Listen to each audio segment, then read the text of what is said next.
Okay, so now we're going to run through the grooming tools that you're going to need to be having. You're going to want a hard tip slicker brush. I'm going to be using an Andis 2-speed. I already have my number 10 blade popped on there. Have all of your grooming equipment separate from where your actual table is, just to make sure that none of this sharp stuff is going to be stepped on or misplaced or brushed off your table. So I've got a toothbrush used just to clean out my clippers, dematting rake, got my nail trimmers, assortment of blades including a number 30 blade, which is what I'm going to use for my guard combs, and I'm also going to use that for paw pads. Have a number 10 blade just for the sanitary areas in between the eyes. Number 7 blade is actually not going to be used today. I'm going to push that over here. We have our assortment with guard combs with a 30 blade already popped onto our E-guard. We have our curved shears, double hooked. We have our thinning shears, regular Greyhound comb, and we have our Dremel for nails. Okay, so now that we have Bear up on the island, it's always safe to say that just as long as the dog's shoulders are not over your shoulders, you are safe. However, since we do not have our regular grooming equipment such as a pole, I'm going to have my wife here on standby just in case Bear wants to get a little bit mobile, but I think honestly he's going to be doing just fine. He may wander just a little bit, but nothing too bad. So what we're going to do now that he's completely dry is we're going to take our hard tip slicker brush and just go to town nose to toes, making sure that we don't have any tangles. After we go around with that slicker brush, we're going to follow up with our metal Greyhound comb. What I like to do is just get my hand right underneath the chin, just to grab with that tiny bit of chin hair. It kind of gives us a little bit of more control over where their head's going to be going. And start right at the brows and brush outwards.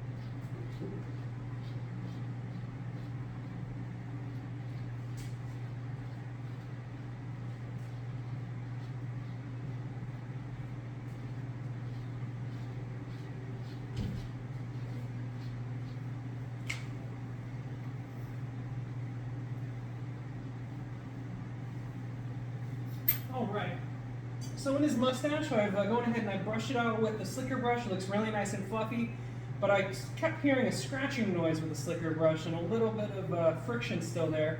So I followed up with my Greyhound comb, and it turns out he actually has a fair amount of tangles here in his mustache. Nothing too bad, but instead of just yanking on those with the Greyhound comb, or constantly just going at it with the slicker brush, we're going to take our dematting rake, just go over it a good 10 to 15 times, making sure to go down and with the grain, not ever across, and not ever against, just because you don't want these serrated blades to cut the skin, especially here on the lip.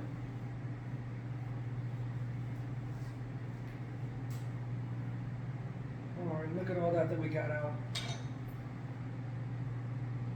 We'll follow up with that comb again. Slides through like butter.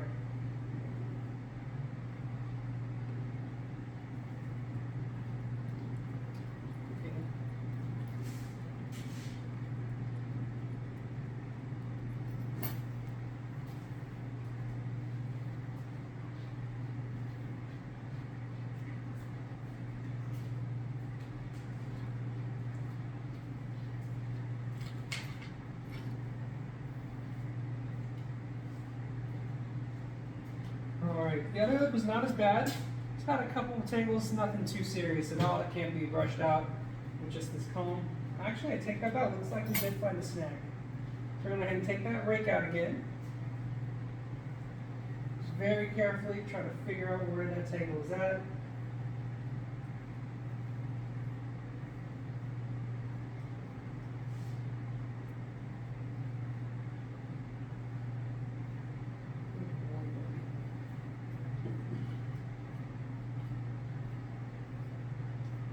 Alright, so these tangles were located towards more of the inside of the lip. So I'm going super, super slow and gentle, only taking out little tiny tangles at a time. That way it's not too much irritation right around that sensitive area.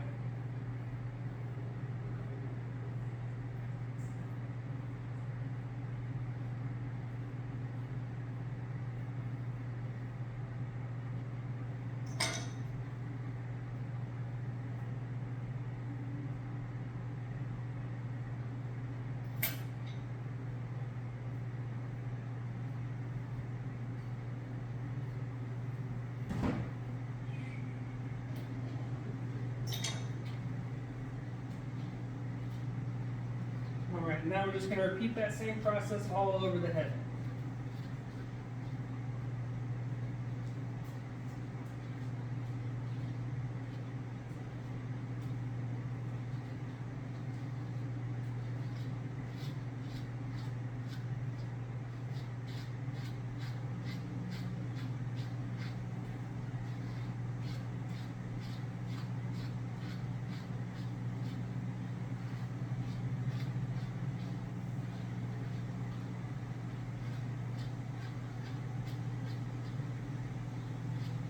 Alright, so his ears appear very fluffy, at least this one that we just brushed out.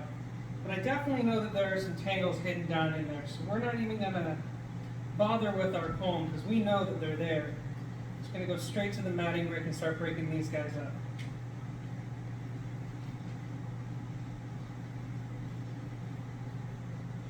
Now this amount of matting is completely normal, even for very well brushed dogs. This is the type of matting that even if you go over once every 2 days, just with that one layover of the day, right around the leather of the ear, those tangles, they just don't seem to want to break up as easy as the stuff that's on top. And unless you're really, really diligent and usually professionally trained, you are going to miss those spots. Nothing too crazy at all. It's exactly what we're here for.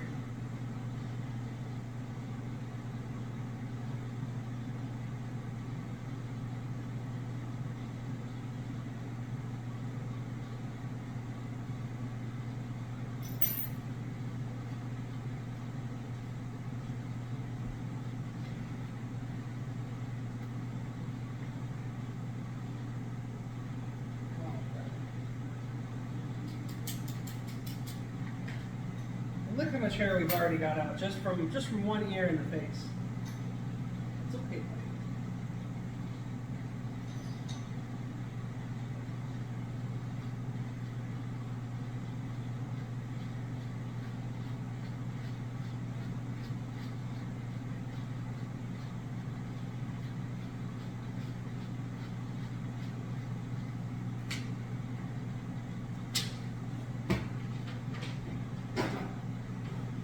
So he seems to be wanting just to scoot back. So we're just going to go ahead and correct him and get him back into place so we're not hurting our back.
Alright, so we're coming to a lot of snags right here behind the ears. It's honestly the most common place for any dog to get mats that has this type of hair. That's mainly because that's where we scratch all day. That's where we rub them. That's where these big old ears are constantly getting friction on this downy type of coat. So there's really no point in brushing this part out, not only because it's going to be covered up by the ear hair, but because if we brush it out, it's just going to get tangled up and matted within the next week or so. So what we're going to do is we're going to take our number 10 blade there whenever we start doing our clipper work, just shave out those spots. It'll be a lot more practical and no one will even be able to tell it's there.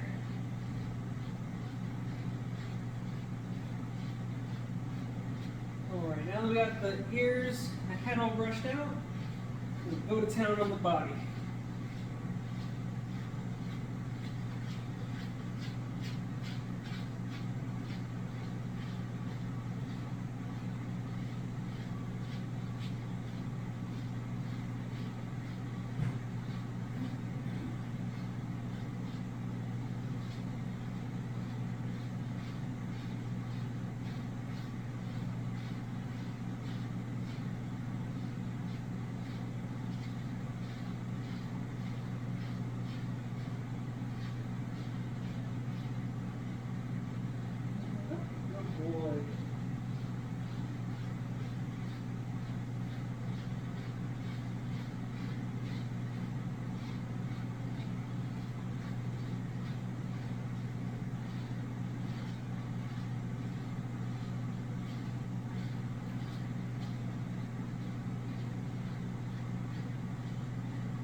worth wanting.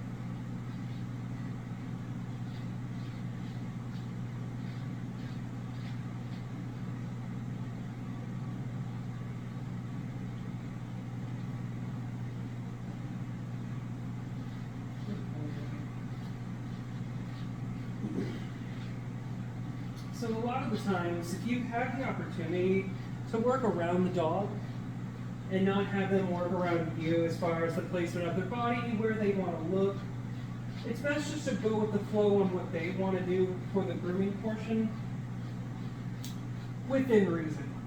A lot of the times dogs are more interested in looking at, say, outside of the window, what's going on with the noise behind them.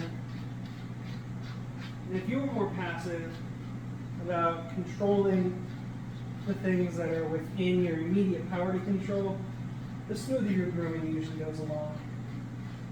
And I don't know about you, but dogs are kind of like 2-year-olds, and if you've ever tried to control a 2-year-old, you know it's not possible.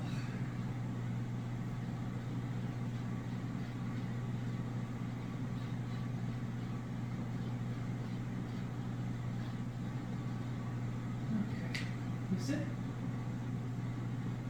Sit. Good boy. Good boy. So even though golden doodles don't really shed, we still did get a fair amount of hair out of that coat. So all in all, this is what we got just from brushing.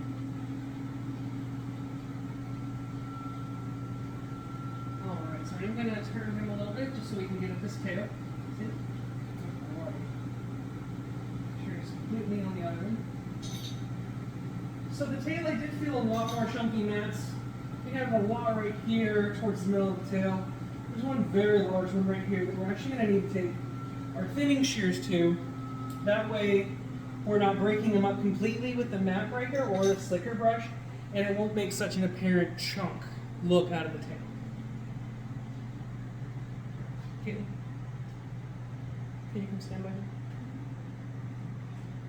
Okay, and this is also why it's good to always have one person potentially at hand, especially if you don't have grooming equipment and you're doing this at home. My wife is going to stand by him while I get my thinning shears.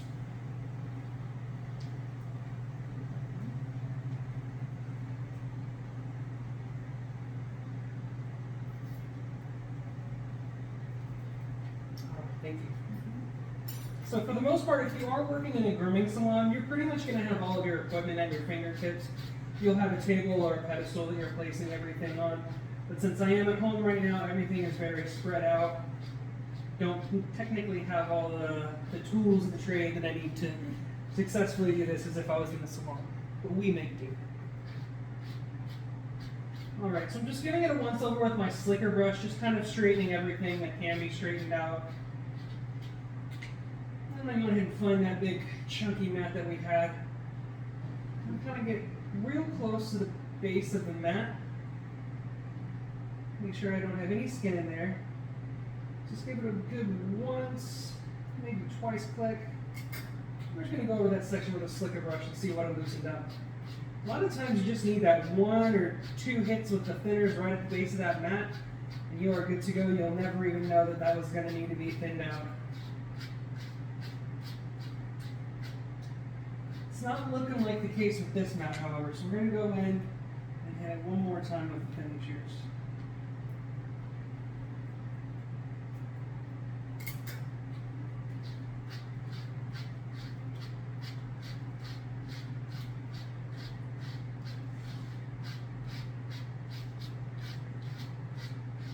Oh, man, that just popped right out. All right, look at all that's left in there. That's awesome.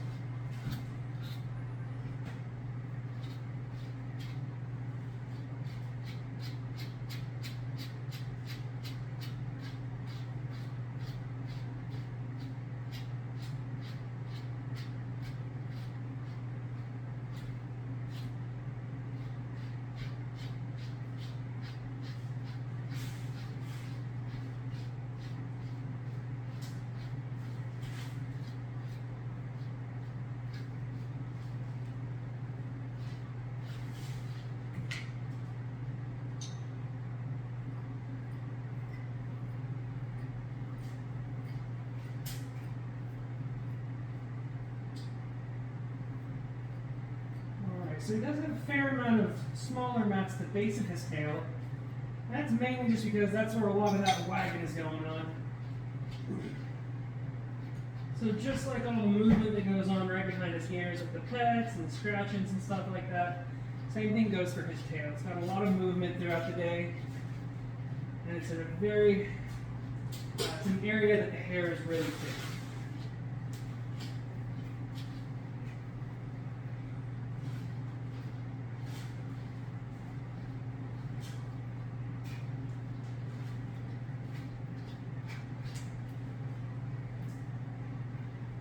Okay, I think that we are completely brushed. So we want to follow up with the greyhound comb on his tail.